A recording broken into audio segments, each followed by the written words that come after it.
د ټولو ناول د الله سبحانه وتعالی شکر ادا کوو، د هغه حمد او ثنا وایو چې بیا یو پیر دا مبارکه میاش په موږ باندې راوسته او یو پیر بیا دا خوشحالي زموږ په نصیب کړه.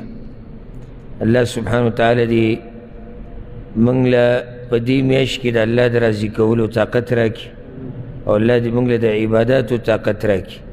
دا میاشت آخري میاشت وګڼئ په خپل ژوند کې، آخري رمضان، او که ستاسو دنیا ته لږ ډېر نقصان ورسي نو غم یې مه کوئ، هېڅ خبره نه. د مرګه پورې ته به دنیا پسې منډې وهئ. یو میاشت پکې داسې کړه چې هغه د الله د رضا دپاره خالص کړه او د عباداتو دپاره، د تلاوتونو دپاره او د منځونو دپاره، د سجدو دپاره. وختي مې مازدیګر یو کتاب کتو، په کې مخکې ته دا خبر راله، امام ابن رجب رحمه الله د امام زهري نه دا قول را نقل کړی دی. وی هغه دا وی چې رمضان خو د قرآن سره تعلق ته وایي او په خلکو باندې خوراک کولو ته وایي. رمضان وی دی کې خو اصل کار هغه د قرآن سره تعلق دی او په خلکو باندې خوراک کول دی. په خلکو پیشمنی کوه، په خلکو روجماتی کوه، اجرونه ګټه، ورسره د قرآن سره تعلق ساته. نو دا میاشت دا د خوبونو یا صرف د خوراکونو یا د چکرو د دې نه ده، دا د عبادتونو میاشت دی. دا په عبادتونو کې تیرول غواړي، د قرآن سره دا میاشت تیرول غواړي. نو الله دې پکې موږ له د عباداتو توفیق راکړي.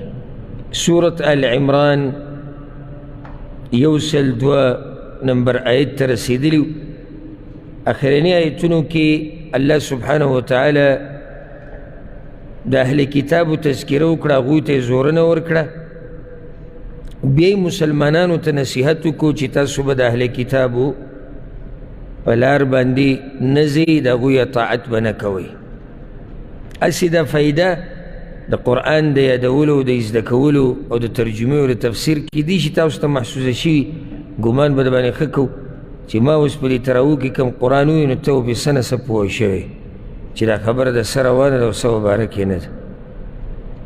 چې سړی به پوهېږي چې یاره دلته الله دا وایي او بیا په ښه جوور پوه شي، د هغه د منځه د خون بیا تپوس مه کوه.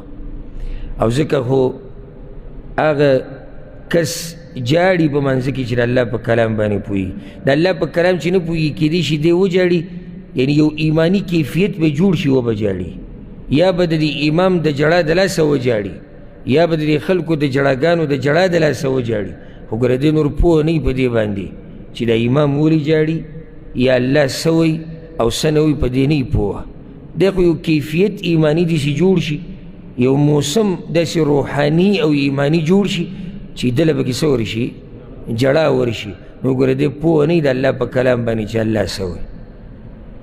او دا نعمت کله زه محسوس کم او د الله شکر ادا کم چې یا الله ستا شکر دی چې په دې کلام دې پوه کړی یم، د دې د ویلو طاقت دې را کړی دی او دا دې زما په سینه کې اچولی دی، ځکه چې دا اوچت نعمت دی چې کله ته هغه چا ته وګورې چې غریب ناظره نشي ویلی او سپین ږیری دی، او کله چې ته هغه چا ته وګورې چې په اسلام کې 80 او یا 40 کاله تیر کړو خو دی د الله په خبرو باندې اوسه پورې نه دی پوه چې الله څه وایي. پاتې لا دا چې دته زباني یادي او دی دې صحیح قرآن ووایي، هغه ډېره ګرانه وي.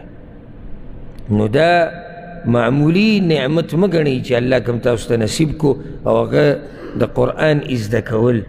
نو کیدای شي الله اعلم دا زمونږ په ژوند کې اخرنی رمضان شي، بیا څه پته لګي. نو ښه فایده والی د دې رمضان نه په اعتبار د عبادت کولو. فایده والی دا مطلب نه دی چې خوبونو ته پکې کار ووایه، یا ډوډو ته یا سموسو ته او پیکوړو ته. بعض سره غم د سموسو د پیکوړو، لکه د رحمتونو د برکتونو میاشت راغلې ده، استاد یې سوچ ته وګوره سموسې به څه کېږي او پیکوړې به څه کېږي او د کار به څه کېږي او دا به جي ماښام او که دا به جي د شپې. که دومره غم دی د عبادت سره وی چې رمضان کې به عبادت په څه طریقه کوو. یاره د قرآن به سحر وایو که د شپې به یې وایو، د دې تهجدو به څه ترتیبي، د تراویحو به څه ترتیبي، د دې دعاګانو به څه ترتیبي روژه ماتي له به څوک راولو که نه به راولو پېشمني له به څوک راولو که نه راولو چېرته د یو غریب به مرسته کوو که نه کوو دا سوچ د مسلمان په کار دی او دا سوچ چې څه به خورو پکې او کار به سحر کوو که ماښام او د شپې د خوب به څه ترتیبي او بعضو سره پکې د خپلې نشې غمي چې نشه به څه کېږي یعنې انسان حیران شي د میاشت ته وګوره او د دې سوچونو ته او د دې خبرو ته وګوره